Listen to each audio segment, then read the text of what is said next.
Nesse vídeo falaremos sobre Titanic realmente era, tanto depois de sua construção no início dos anos 1900, quanto depois que seus destroços foram descobertos em 1985. E se ainda não está inscrito no canal, inscreva-se já e acione o sino das notificações, para não perder nenhuma novidade. O Royal Mail Ship, RMS, Titanic foi oficialmente lançado em 31 de maio de 1911, pela White Star Line. O Titanic foi construído como uma resposta aos transatlânticos dos competidores que estavam quebrando os recordes da White Star Line em velocidade e tamanho. O naufrágio do RMS Titanic foi descoberto em 1985 por Robert Ballard. Antes disso, houve várias expedições que falharam. A razão por trás da descoberta do Titanic foi a invenção do Argo, um submersível em águas profundas que pode ser controlado remotamente. Graças ao Argo, uma das 3 hélices foi encontrada nos destroços do navio. A mesma era, na verdade, do lado estibordo do navio. As hélices laterais do Titanic tinham 23 pés de largura, enquanto a do meio tinha 16 pés de diâmetro. A imagem que foi feita perto do final da construção do Titanic dá uma ideia clara de quão enorme era o navio e suas hélices. O navio tinha 883 pés de comprimento, tornando-o mais alto do que qualquer edifício que existia naquela época se o navio fosse colocado na posição vertical. O Titanic transportou vários passageiros, incluindo 2 recém-casados, Sr. e Sra. George Ardern, que estavam em viagem de lua de mel. A mulher sobreviveu ao naufrágio, mas o marido morreu, infelizmente. O fotógrafo que tirou uma foto dos dois, Bernie Palmer, vendeu os direitos de suas fotos por apenas $10. Ele não teria feito isso se soubesse o quanto suas fotos valeriam anos depois.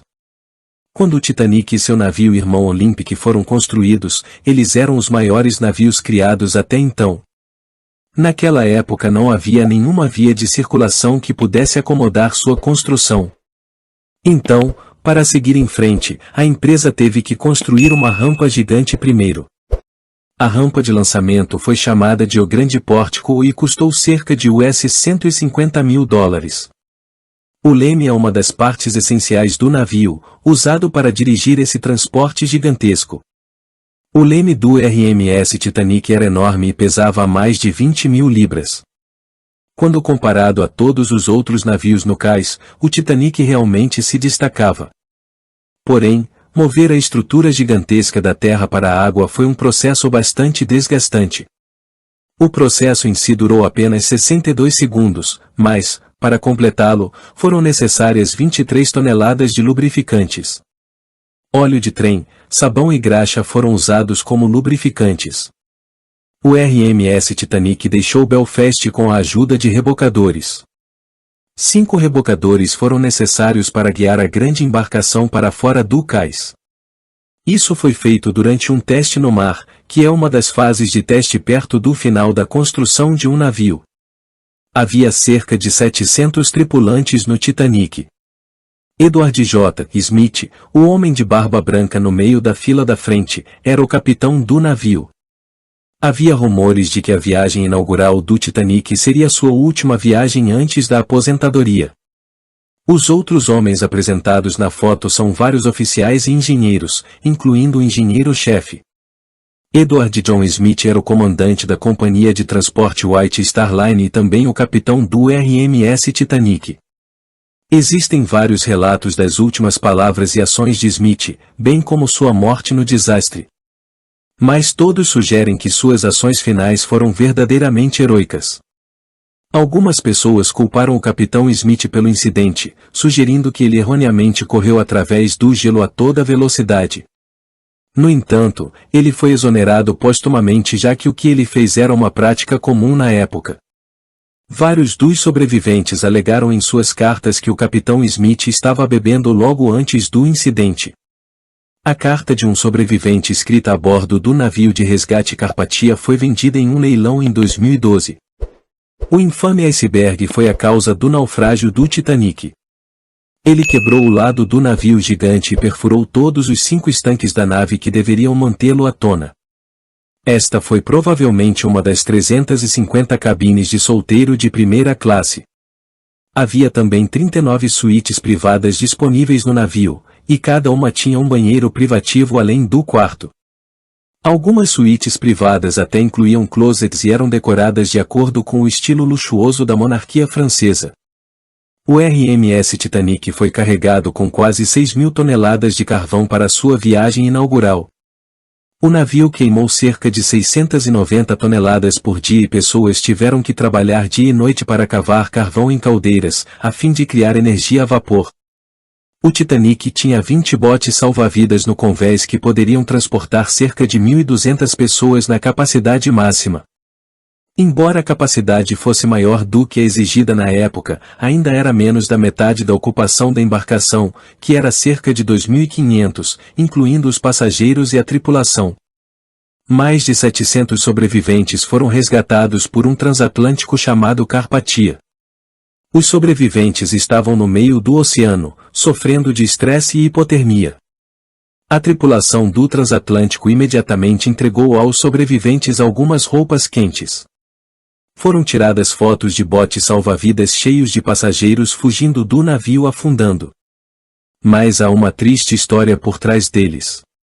Os tripulantes temiam que as cordas não suportassem o peso dos botes salva-vidas a plena capacidade.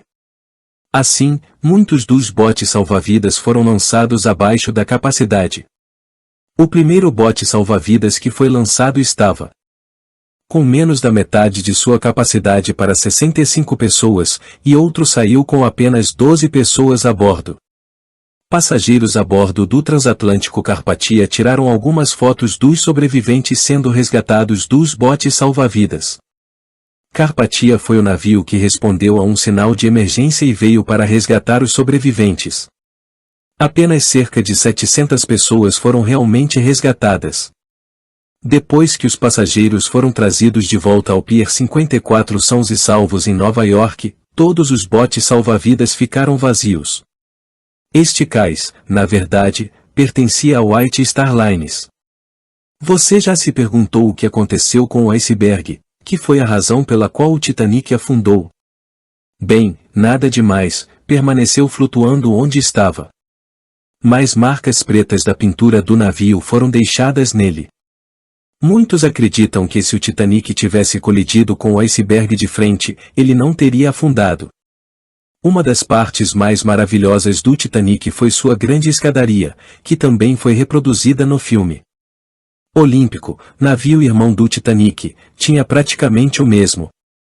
As únicas imagens existentes das escadarias são as do Olympic. Não existem imagens conhecidas da escadaria do Titanic. No entanto, há fotos do que resta da grande escadaria, não muito, infelizmente.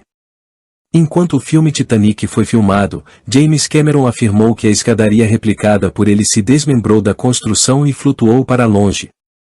Acredita-se que a mesma coisa tenha acontecido com a escada real. A primeira parte do Titanic que foi encontrada por Robert Ballard em sua expedição de 1985 foi uma grande caldeira. Ballard comparou a caldeira às imagens do navio de 1911. No dia seguinte, ele usou seu argo novamente e descobriu uma grande parte do naufrágio. A expedição de Ballard em 1985 também é responsável pela descoberta da popa do navio ou, pelo menos, pelo que restou dela.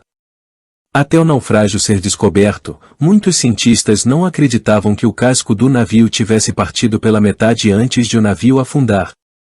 No entanto, depois de descobrir a popa e a proa a 1/3 de uma milha de distância, foi confirmado que o navio se dividiu em duas partes. Acredita-se que o personagem de Jack Dawson foi inspirado em Emílio Portaluppi. Ele embarcou no Titanic com um bilhete de segunda classe. Ele deveria estar em um navio diferente, mas, em vez disso, a rica família Astor o convidou a bordo do Titanic. Alguns dizem que ele tinha uma queda por Madeleine Astor.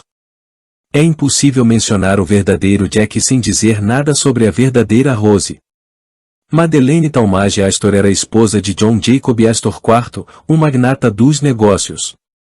Acredita-se por alguns que ela tenha sido a inspiração para a Rose do filme Titanic. No entanto, nunca foi sugerido que ela realmente teve um caso com Emílio Portaluppi.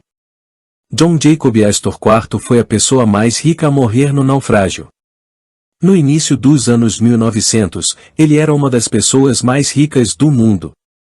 John Astor e sua esposa embarcaram no Titanic porque Madeleine estava grávida e insistiu que queria dar à luz a seu filho nos Estados Unidos. Após o incidente, muitos jornais começaram a publicar histórias relacionadas ao Titanic. Alguns mencionaram as pessoas que desapareceram, como Astor.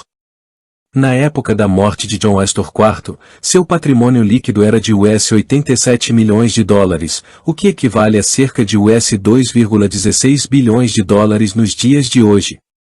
Comparado com as pessoas mais ricas agora, isso não colocaria Astor nem entre os 10 primeiros.